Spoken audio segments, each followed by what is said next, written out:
All right, good evening, guys. Ken at Tortoise Capital, nightly strategy podcast for August 24th, 2021. Just a quick demo of the highly coveted RLCO coffee cup. First come, first serve. Part of a giveaway for the research weekend. All right, let's get started.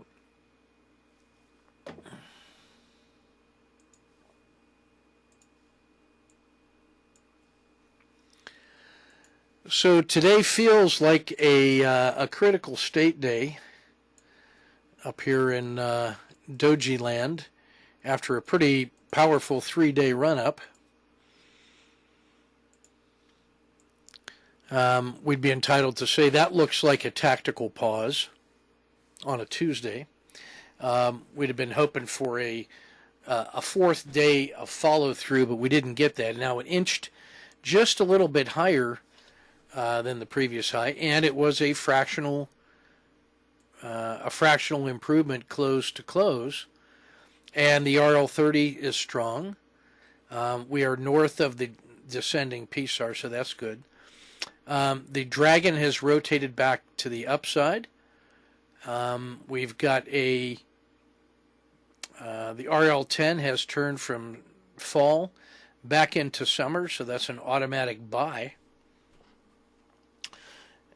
We've got a solid support level here at the bottom of the dragon at about halfway between Z1 and the Bollinger Band mean, so that stop at 442 and a half.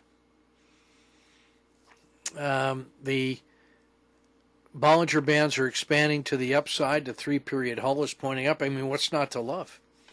So for me, a good, strong, legit stop here would be, I could see the, 446 at the, maybe right here at the edge of the dragon. I guess that's where I'd go. And I could also see the edge of the river at 445. And I could see the bottom of the dragon at about 443. The belly of the dragon right here. Any of those feel like they legitimately protect you on a recovery back to the Bollinger Band mean. For me, I could also live with a 1-bar low. With the reasoning being that this doji right here is the pause that refreshes, right? I mean, that little doji right there is perfectly placed at the top of a great run-up, and as I look at that rascal, I said that would not surprise me for that to be another swing high. And even a 50% retracement of this last move, if we went back here to the 10-day low and trace that all the way to the high, and then say halfway down, halfway down takes us right here to 443. And then that kind of, so if that were to be the move, would you have wanted to just ride that out? Or would you have wanted to take an exit in one of these first three and then try to catch the Kata 2 rebound?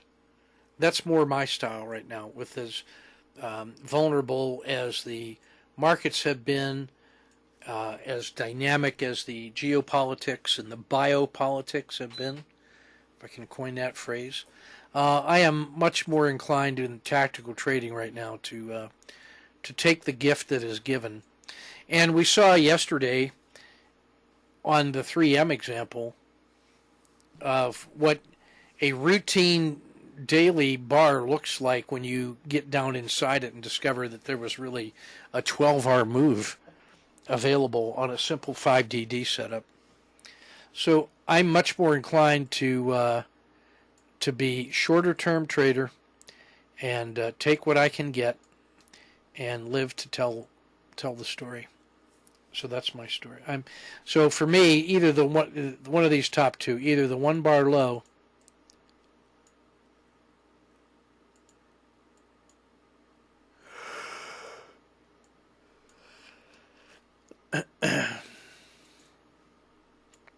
yeah, so I'm looking at either the 1 bar low here at 447 or the edge of the dragon here, call that 446. One of those two feels correct to me, and I actually prefer the first one. On the other hand, on the upside, this is a no-brainer. As soon as it makes an all-time new high, there's no resistance overhead, so off we go, full speed ahead. All right, let's look at the sectors.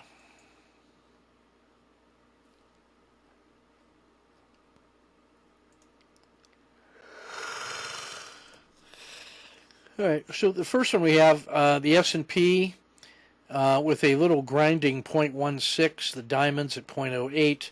The treasuries gave back 3/4, and they dropped below 150. And that was the only negative performer. The Qs were slightly better at 0.31. The Russell continued its second day of significant outperformance at 0.98, but then the real winner today was emerging markets finally coming out of the doldrums at 2.27. So I would be ready for an additional recovery run out of that one. All right, let's take a look at the downside first, because there wasn't as much of that today. There were very few sectors. So with the market at 0.16, the S&P Biotech was flat. Precious metals minus 0.07. Technology and the VIX gave back slightly. Consumer staples, a second day of underperformance at minus 0.76. And really, that was it.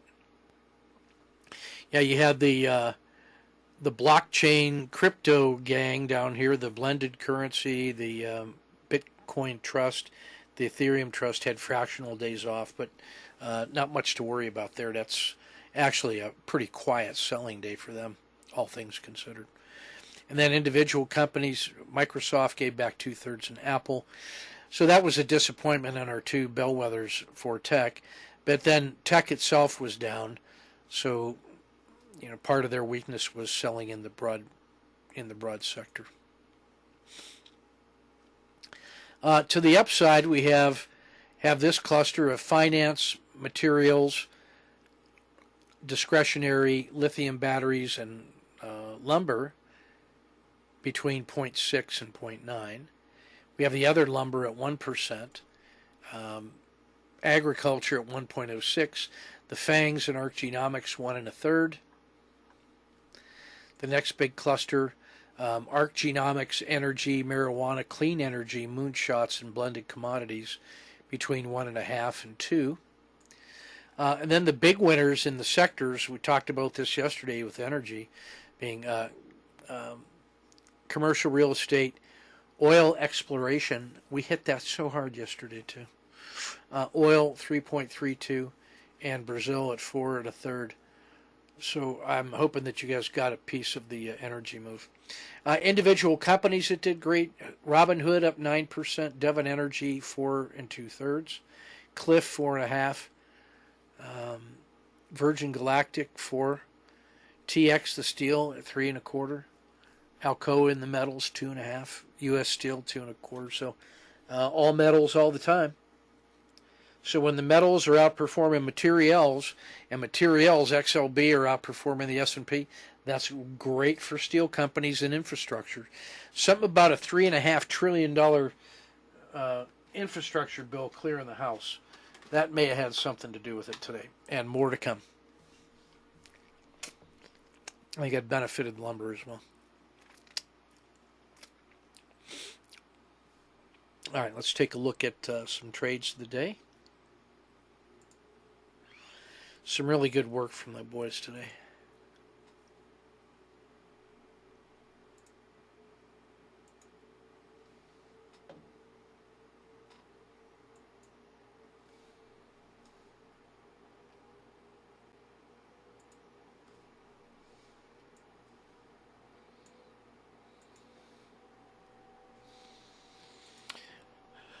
All right, so we have Cliff. Let me get this zoomed in a little bit. So, courtesy of Ken H. So, we had framed this one yesterday on this basis here, like a 1, 2, 3 that hadn't quite taken off the high, so we were ready to buy it at 24. This gapped up, and Ken waited for that to get a 20-cent risk box, and 1, 2, 3, 4, 5, a 5-minute range breakout. So he buys it, essentially a hybrid frog. You know, that's the open, so he bracket it with 25 cents or 20 cents. Takes the first 20-cent move. Gets to no lose plus dinner for 2, probably in here. Adds a second position, and then takes a perfect sniper exit on price crossing the dragon, and a 1, 2, 3 exit. So he gains 2.5 and a half, so that's 3R to get going before 10 o'clock. Nothing wrong with that.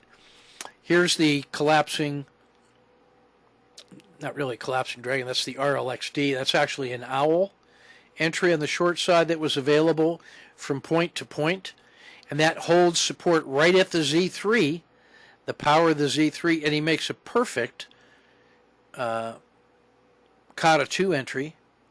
You could also think of that as a supported spring crossing because of the red winter, and then the crossing of the dragon, the PSAR flip, 10-cent risk, gets the second position in, gets 1, loses a half. I like this second entry because if this is going to make a run up into here, that's really going to pay off.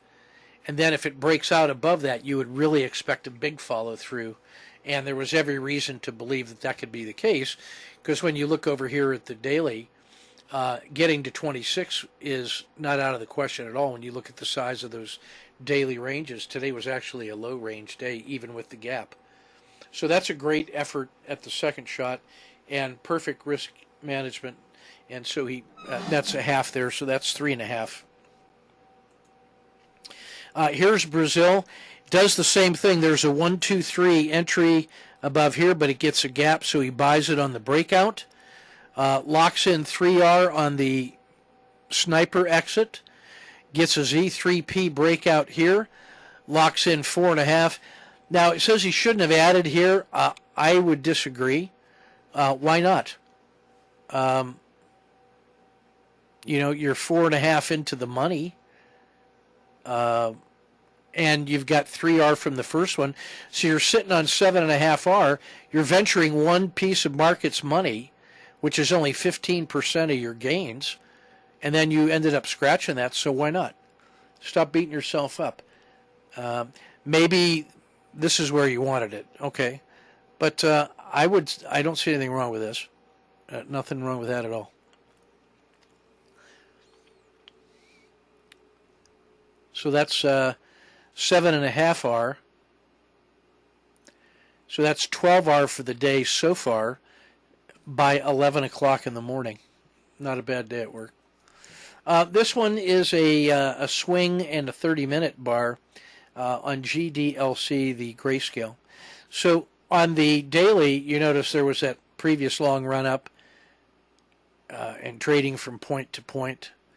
And then this one breaks down, and he framed this one 2 days ago and took essentially this would have been an hourly breakout entry on that much risk, on a $4 risk, and it gapped up strong and peaked and started to sell, so he gets the RLXD and locks in the move from 44 to 51. So that's $7 on a $4 risk. So that's almost 2R in 2 days on the swing size position. Nice work. Here's CRWD, CrowdStrike. So the 1, 2, 3 entry back here just done in the usual way with about an $8 risk. And then the gap is favorable in his direction and closes nicely. And then today there's another gap up, and that runs up fast. So he adds a second position because why not? 1, 2, 3 entry. Then it rolls over and he takes a 1, 2, 3 exit and cashes the gift right there. So that's a pretty nice move from 238 to 265. So that's like $33 on a $8 risk. That's 4R on the swing trade. Nothing wrong with that. Here's mRNA Moderna. So this is one that he's traded as a short-term swing a couple times before already, and he was playing the front running with a 1-2-3 entry kind of with a caught a 2 on the 30-minute, and he gets a nice run up, rolls over, takes the sniper exit because why not? Perfectly played. It couldn't make a new high, so go ahead and cut and run. Here's where it closed yesterday, and then it gapped down and started selling. So why stick around? Why not just make bank? So perfectly played. Just well done altogether, boys. You guys are just knocking it out of the park. All right, so here's a little quick case study I want to take a look at. So what I've done is when I'm doing my little markups, I keep a framing template in Snagit. So I just open my little Snagit template file, copy them all, and paste them in here. So, as a way to rapidly frame, that'll save you a lot of time. Plus, if you put everything on your palette, then you know what it is that you're supposed to be managing. So I would do probably something like this, and I'm going to stretch that from river to river. There's my current price. Whoops.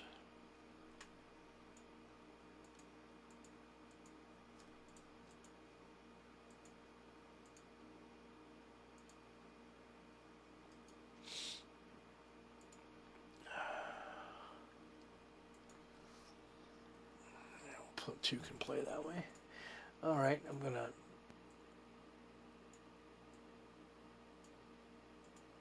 come on now. So there's my price right in the middle of that box.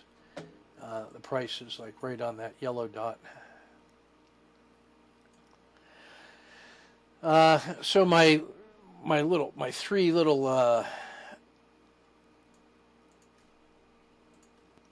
let's see. I want to select.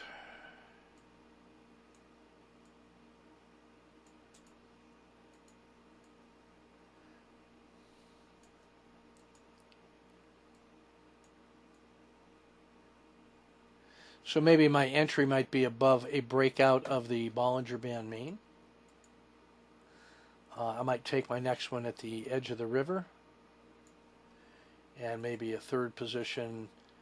Those two would have taken care of front running the VWAP. So I think I'm going to take this last one at the peak of the dragon. That's what I'll do. So I might do something like that, right? So that would be my plan for entry number 1.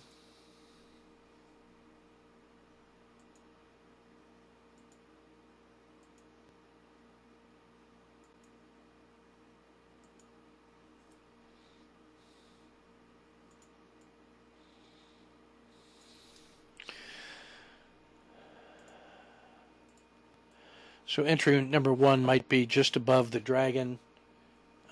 Entry number 2 on the breakout of the river. Entry number 3 after we've gotten 2 good positions in hand, and I'm taking it from above the peak of the dragon. So I might go 3 right there. I wouldn't be offended if you had decided to add if it went north of the VWAP, but I'm playing it more conservatively. So now let's say I'm going to play my I'm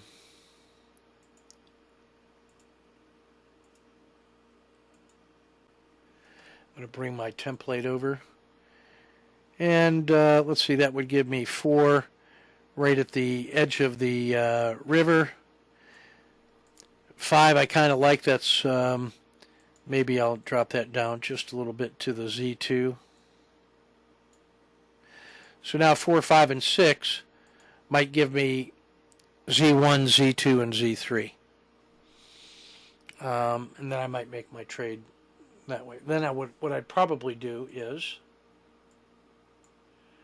if I was playing the breakout, I think I'd have my stop would be like halfway through, or I might put it like right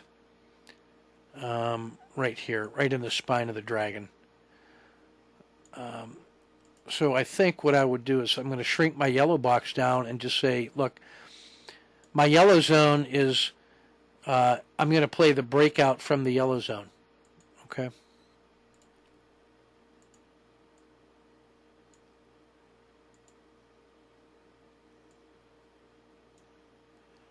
There we are.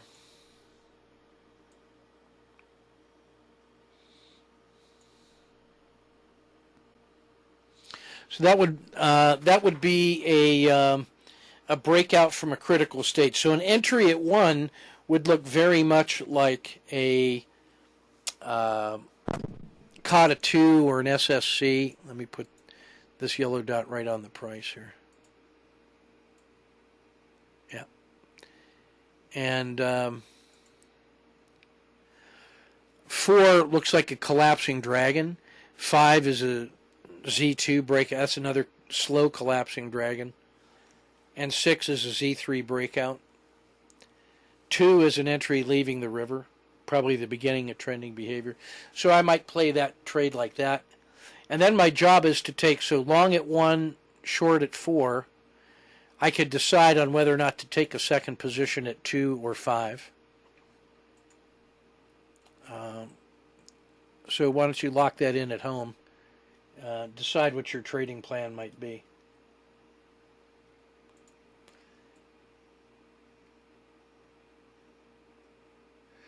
All right, so if that's the case there, now I'm long at 1.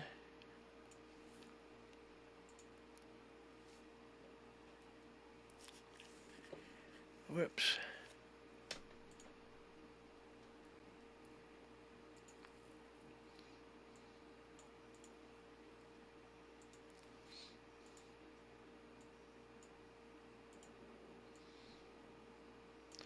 So I'm long in 1, and my stop is at the red dot. I think I'll just try a like a Wu-Wei exit. So I'm waiting for the PSAR dots, 3 PSAR dots to get above the yellow zone. So I'm just going to play this one straight by the numbers. I'm not going to play 2. I'm going to leave 2 on there for reference in case you were using 2. But I'm not going to play that one. I'm just going to play a single position. Rats, I should have done it. So for those of you taking the second entry at 2, you'd have this. We're not yet ready for the Wu-Wei exit, but if I had 2 positions in already like that, I wouldn't be offended if you just jumped the stop to break even and enter for 2. So that's legit. Like, I could live with that.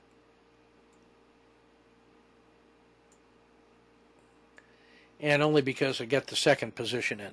If I only had the 1 position, I would be willing to just let the Wu-Wei exit happen. Okay.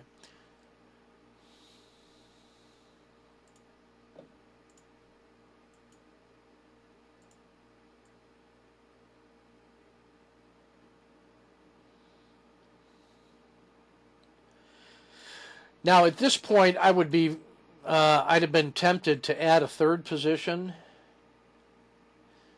somewhere in here, because we've crossed the VWAP. We are past the Z3 pinch. The RL10 is strongly in the summer. We're getting ready to look up here at the at a RL270. So if you took this 3rd entry, then I think you'd have to have your stop up in here just below the VWAP. Like this is where I want my stop right now anyway. So I don't really care what path you took to get to there. Like you might have just followed, what if you just followed the VWAP the whole way, right? Or I'm sorry, the PSAR. The PSAR would have gotten you to that position pretty nicely. And then what I would want to do is, is I want to connect this. Is I want to move my stop up to there, and then I can pick up. The PSAR stop would look something like that. The Bollinger Band mean manager stop looks like that one. So you could pick any of those stops.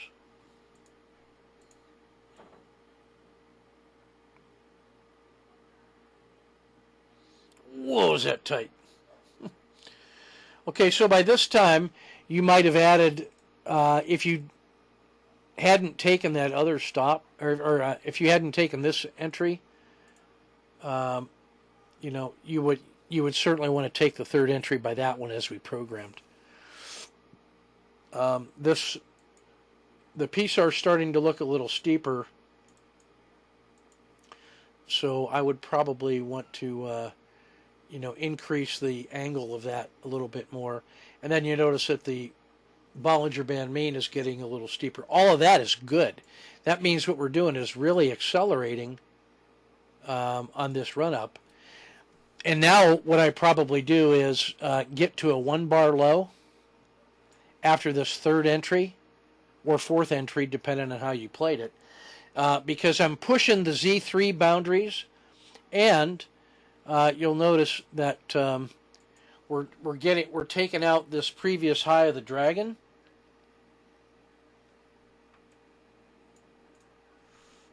Let me show that one a little better. Yeah. So now when I come over here and I play the previous high of the dragon, we are right at a critical state, and that thing is taken off. And even if I play from the top of the RL10, we are right at the point where last time it sold off harshly, right? So I don't want that kind of a move, which would look like this. I don't want that kind of a move to make me lose all these hard-earned gains. So that's why, to protect against that kind of move, I would put this little stop in there. So that's about. Now it's really kind of a science project. See what we're going to get. Oh man, this thing is going well. So now my PSAR stop has to get steeper again. That has to look like this. Or I might now have to use the bottom slope of the dragon or the edge of the river. That looks like that. And now notice that the managerial exit on the Bollinger Band mean is even steeper. So this thing is accelerating. Anytime you see those angles increasing, it's really accelerating. Like, would you be crazy if you used the spine of the dragon and looked something like that? No. Or the edge of the dragon. Well, maybe so. If I used a 2-bar low, I would be like right here, and that would feel okay.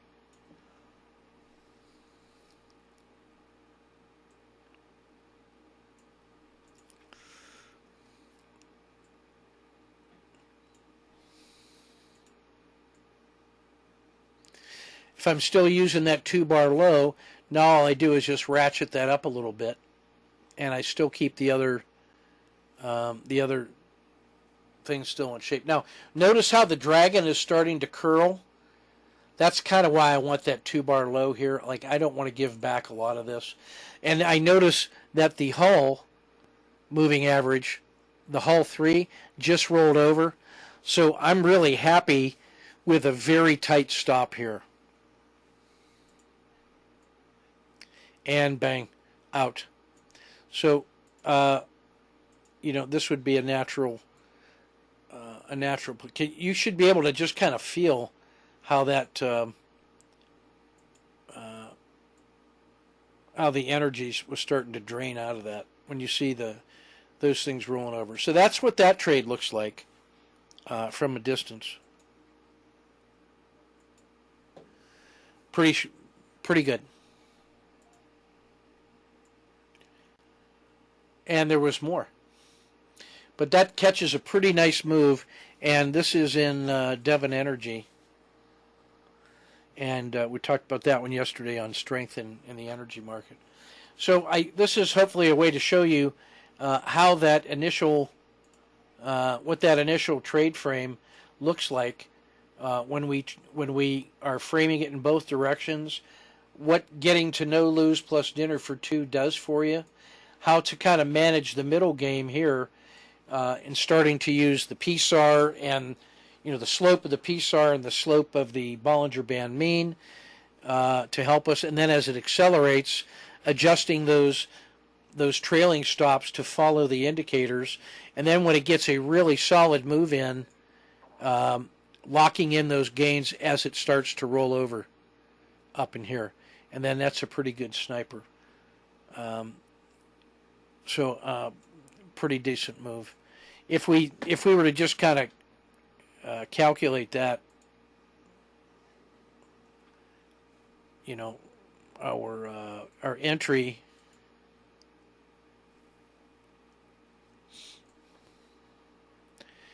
$27.70 with a risk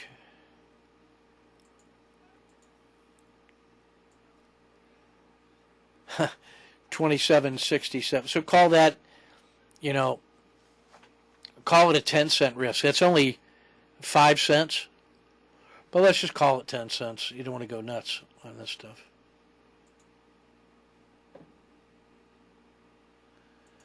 And the gain was from $27.70 to $28.10, so that's 40 cents on a 10-cent risk. 4R on the first one, 3.5R on the second one, 2R on the third one, so that's about 9R. It's 18R if you're using a strict definition of about 5-cent risk. But if you use a more relaxed 10-cent risk, that's what 9 or 10R looks like.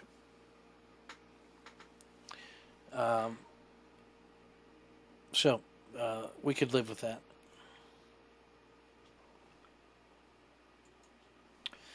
All right, let's get our dailies in now.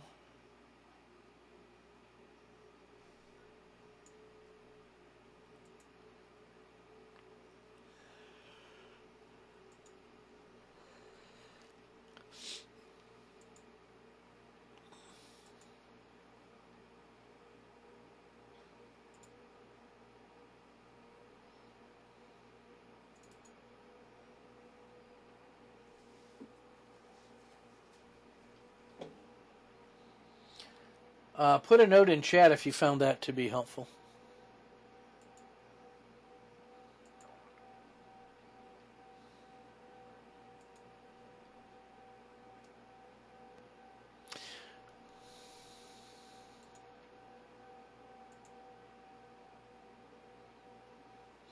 Okay, so market classification on dashboard 1, bullish normal, overbought across the board.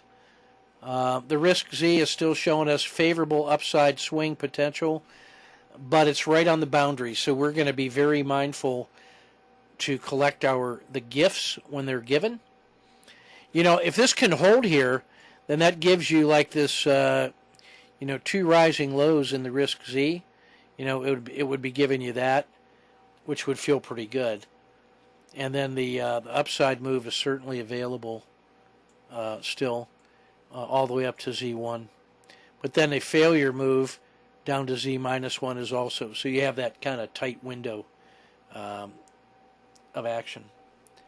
No channeling or overreactions when we're so close to the 10-day high. So all of those signals it fired 3 days ago, they all paid off large.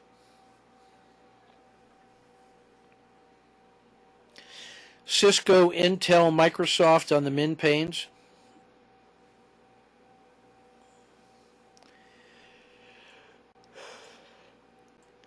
Devon and the Dow 30 on the min panes.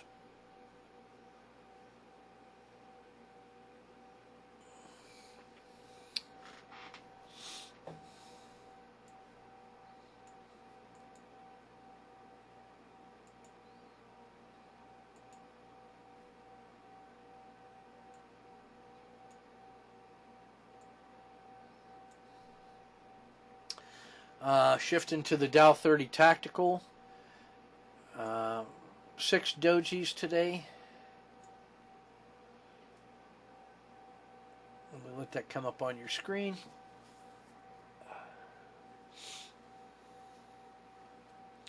Yeah, so 6 dojis today. Nice big breakout in Cisco, but otherwise pretty narrow range day. Still some great auto framers available. Boeing and American Express, notably. And we talked about both of those yesterday, and both of them turned in really nice moves today, and they're still available. It's pretty good stuff right there.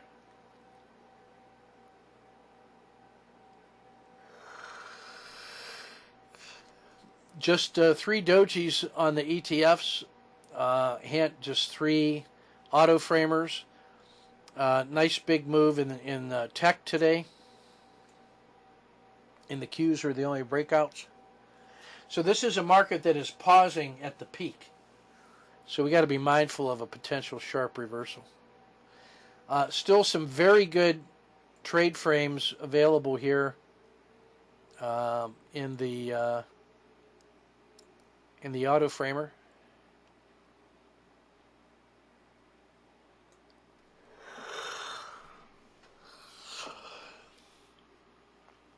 I'm liking Boeing and American Express.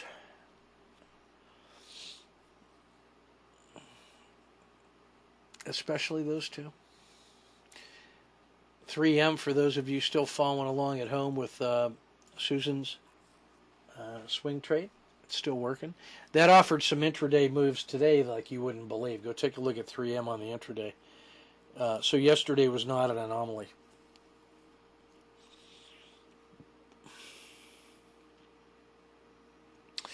Quite a few daily squeezes today, including the S&P and tech, and that means that they are poised for big moves on those breakouts. But you also got the Russell at 2.2 to 1. That's good. Materials at 2.4 to 1. That's good. 3M still in there. Yay. And finance. So you've got major sectors and indexes all poised to make exceptionally large moves once it breaks out in either direction. So you want to frame that move today, frame that little candle today as a critical state at the end of a move. Yeah.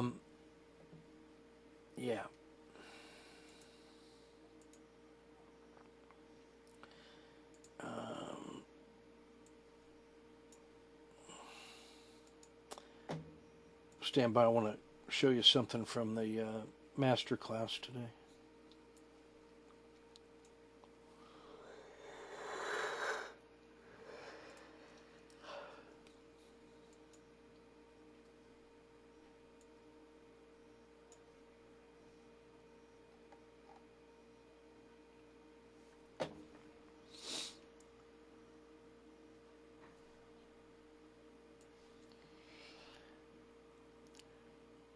All right, so in today's masterclass, we're talking about trade framing.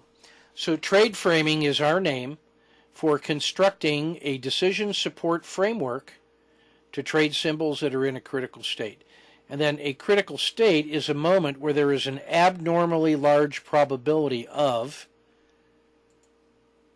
a larger than normal move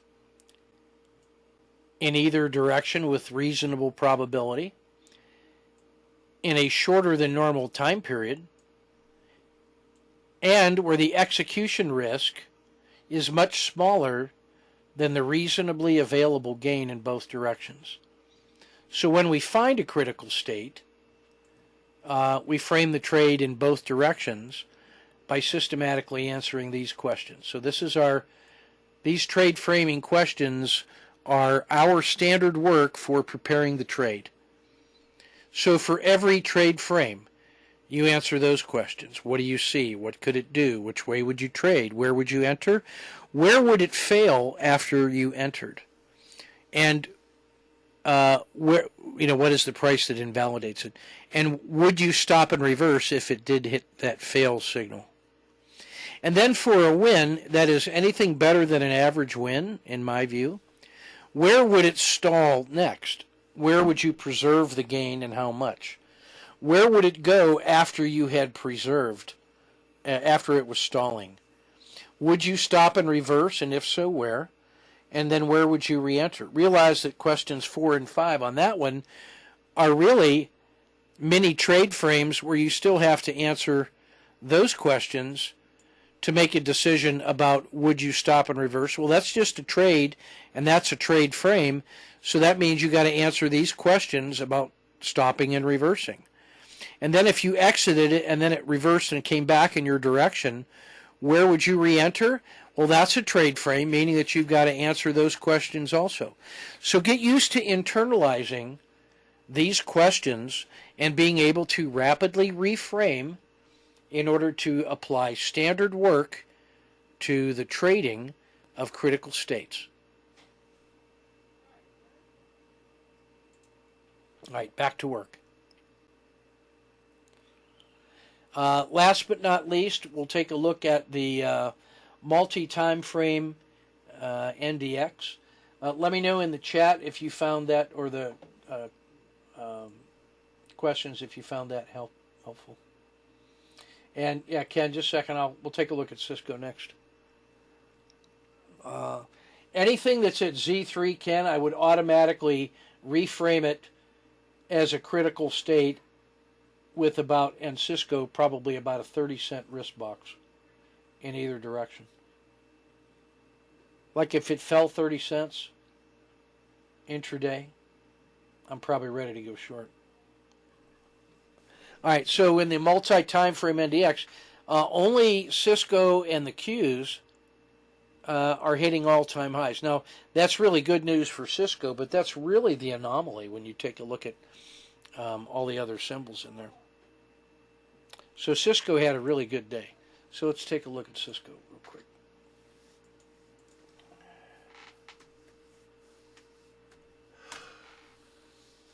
Of course, Ken, what I should say is how would you frame it and then compare our frames. Am I right? Isn't that what I should be doing?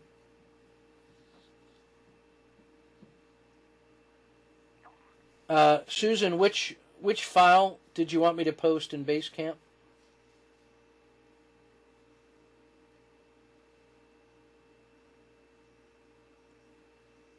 It's a posting that's on Patreon. So it's, yeah, you can find it in Campfire already. Just look at trade framing, and you can also get it directly from Patreon. But yeah, I'll also put it. Yeah, Ken, that looks to me like crazy goodness. So is that going to work? I don't know.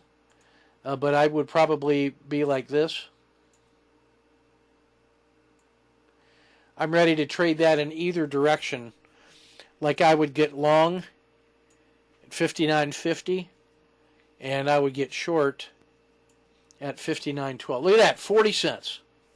40-cent risk box. And maybe if I stretch that down to below the hull, there's 50 cents. And my target's on the downside. I would add a position if it broke below the daily low, and add a position above the below the 2-bar low. Probably add a position if it broke above 60. I think that's the way I'd look at it. I think I could start with that.